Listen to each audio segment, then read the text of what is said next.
everyone, welcome to my channel where I will be going over the gear I carry in my pack. So the gear I carry works for me, and it's through a lot of research that I figured out what I, for the most part, want or need to be comfortable out here in Colorado. So make sure that you do your research and figure out what works best for you. So with that, let's go ahead and get started. Pack. This is the Mountain Laurel Design 48-liter Profit. Absolutely love this frameless pack. It's super comfortable, it carries well, it definitely meets my needs, and couldn't say enough good things about it. So yeah, I definitely recommend this pack. In my side pockets, I carry two 1-liter smart water bottles because of the filtration system I use. On my shoulder strap, I carry the Inreach Mini, good piece for communication with family members or anyone else that you feel is necessary. Yeah, love this for good peace of mind.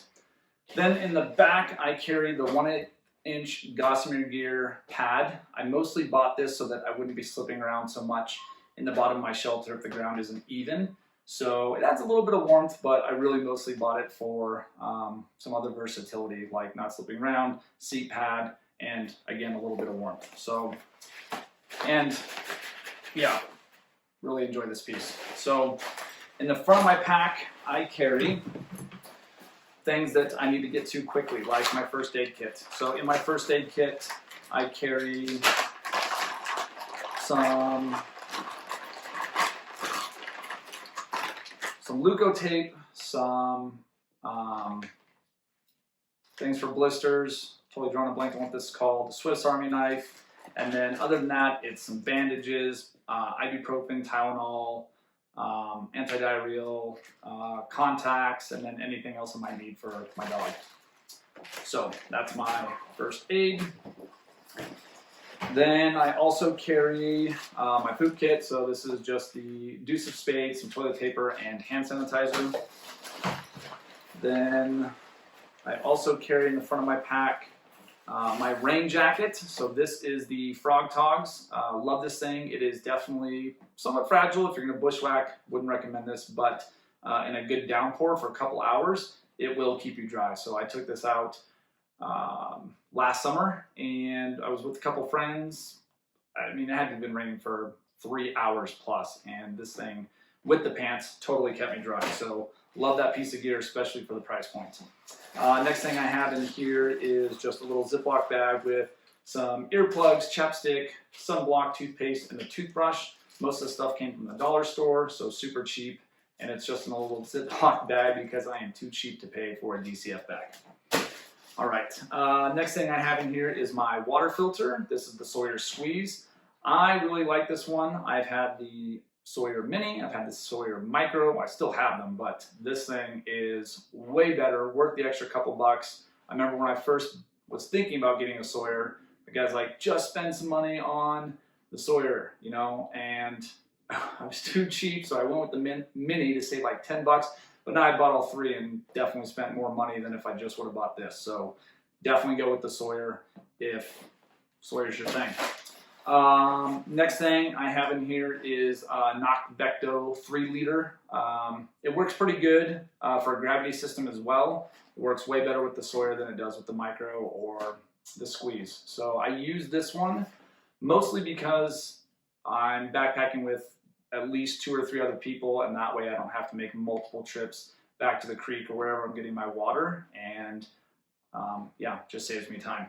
And it's like an extra ounce over the 2-liter one, so definitely worth it.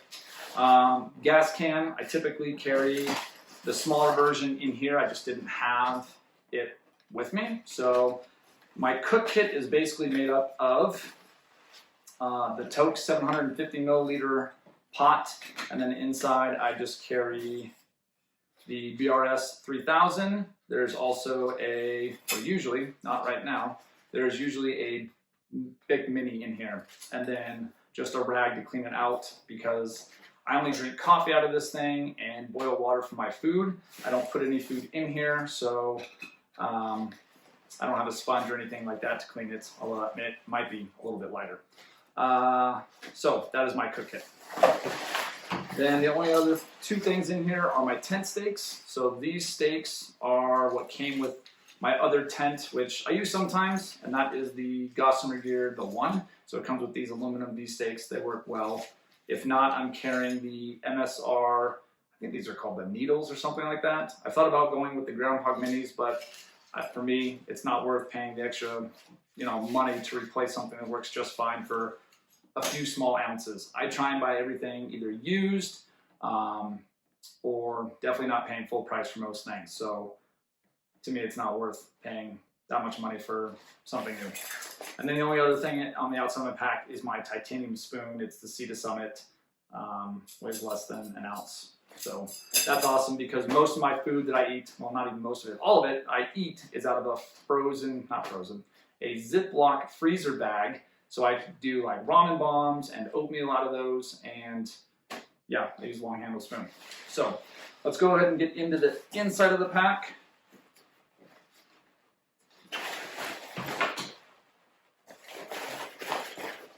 So I pack my gear with the food at the bottom. Things that weigh the most go to the bottom, and then typically, for the most part, lightest at top, with the exception of my clothing, just in case I need to get to that quickly. So my clothing is always at the top. I keep it in this, I believe it's called a UST bag. Picked it up at Sierra Trading Post for $4 or $5. So if I'm buying things new, I typically start there, just because their prices are so awesomely cheap. So in here, I carry an Mtac fleece beanie. This thing is awesome. Somebody recommended it online. It's like $12, and I bought that and absolutely love it. Next thing I have in here is a Columbia 100-weight fleece that I bought at REI at their bargain cave. So this thing is great. It keeps me super warm, and it only weighs about 7 ounces. And again, bargain cave. So again, I think I paid $15, $20. If I'm not bringing this, then I'll bring my Patagonia R1, which I also bought used for a great deal if the temperatures are going to be a little bit colder. Another item I bought in an REI garage sale are these gloves. They're just they're not quite liners, but they're just lightweight gloves. They weigh about 2 ounces, but in the summer, if it gets cold at night, they do the trick just fine. Another piece of gear I love is this shirt that I sleep in, or maybe we'll hike in sometimes. It's the Patagonia, what is this? The Capilene, and I bought this at an REI garage sale for $15, $20, maybe even cheaper. It said it was damaged and had some tiny little hole, which I couldn't even find, so got a steal on that. Absolutely love it. And then I keep a cheap pair of leggings in here that if it's cold in the morning or at night, then I'll just throw these things on. And then the last piece of clothes, two more things. Socks, I can use these to hike in if I need to. These are Right Farm socks, I believe. Somebody recommended them because they are almost like 2 socks, 2 layers, supposed to help a lot with blisters. I didn't love them, but I carry them just in case I need a pair of backpacking socks. And then the last thing in here is, this is pretty funny, medical pants. So this is what I'll sleep in, again with my leggings if I have to, if it's really, really cold. But I'm typically a warm sleeper. Anyways, I got these from a hospital. One of my kiddos had to go get an MRI, so I snagged these just because I was like, you know what, this stuff is crazy light and pretty darn durable, and it does the job. A little crazy, but I go for it. All right, next thing in my pack is my headlamp. This is Black Diamond Spot 300. It works well, no complaints. Maybe a little bit on the heavy side, but good battery life. Don't love that it has batteries. I'd rather have the Nitecore NU25, so that'll probably be my next purchase. This is like 3 times the weight of that thing, so love to switch that out. Next thing in here is the Sea to Summit Arrows pillow. Again, got this at REI. I don't know if it was quite a garage sale, but it was on sale for like 12, 10, 15 bucks. I don't know, something like that. And they're normally 40, and I refused to pay 40 bucks for a pillow, so that was a great deal. And then another used piece of gear is a Thermarest Ultralight. This is just the regular size. I would love to have the wide version because I tend to move around a lot in my sleep, but I think I paid 80 bucks for this. The person used it once or twice. It keeps me plenty warm, especially since I'm a warm sleeper. And yeah, it does the job. I haven't had any issues with it popping or leaking or anything like that. So it's a good piece of gear, super light. Next thing in here is my Mosquito Head Net. Because of the shelter that I use, I don't bring a bug net or anything like that, so I just have a Mosquito Head Net if the bugs are really bad.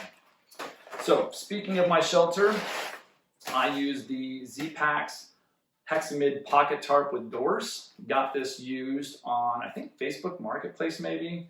So this is got that rolled up in here, as well as the bathtub ground sheet, the DCF one. And I think the whole thing comes out to like 12 ounces with this and the stakes. Got this for a killer deal. Lady hooked me up, I think, for around 200 bucks for the whole setup of this, the bathtub floor, and like the Sea to Summit mosquito net, which I don't use, so who knows, maybe I'll sell it. But love this thing. It is awesome. I took this out to Maroon Bells, and we were kind of exposed up on a little hill, and the wind was out of control. And I was holding on to the tent, or onto the trekking pole, hoping this thing wouldn't blow away, but it held up really, really well into some really intense wind. So absolutely love that thing. And then next thing in here is my Enlightened equipment quilt. I bought this online again for about 200 bucks. That's kind of like my high end if I'm buying something used. So this is a 40-degree quilt. I bought this again as a 40-degree because I sleep plenty warm, and if I need to, I'll put on my beanie, my frog togs, my buff if I need to keep warm if this isn't enough, but typically this is plenty for me on top of the sleeping pad and the Gossamer gear pad. This should be plenty. So yeah, I love a quilt, way better than a traditional sleeping bag if you ask me, so I will never go back to a bag. I have the ability to move around so much more in here. Love it. Maybe a little drafty sometimes, but not enough to ever go back to a sleeping bag. And I know this particular brand typically gets a little bit of negative reviews, being not true to comfort rating or whatever it may be, but for me, it works. If I'm not taking this and it's going to be really cold, I'm going to take my favorite quilt, which is my UGQ, but it's a 0-degree bag, and that's a little bit much here for Colorado, especially in the summer. And then next thing I have in here is my bear bag. I bought this specifically for the Maroon Bells trip. Again, super good deal. It's got that, that X. Bought it in an REI garage sale for, again, 15, 20 bucks. It was a killer deal. I couldn't believe it. So I will take this with me, and then I'll also put my food inside an op sack, odor-proof stuff, just to, help ensure that bears are staying away, as we do have them here in Colorado. So other than that, I've got my Nyloflume bag, which came from Gossamer gear, I believe. And yeah, that's pretty much it. So, and then hip belt pockets on here. These both add an ounce, but they're waterproof pockets. So I'll usually put my snacks in here and any other little knick-knack things, maybe the keys to my car or whatever it may be. And yeah, so this whole gear loadout comes in under 8 pounds. I'll post a LighterPack link in the description below, and if you are enjoying this channel, go ahead and hit that subscribe button, and I'll be making more videos.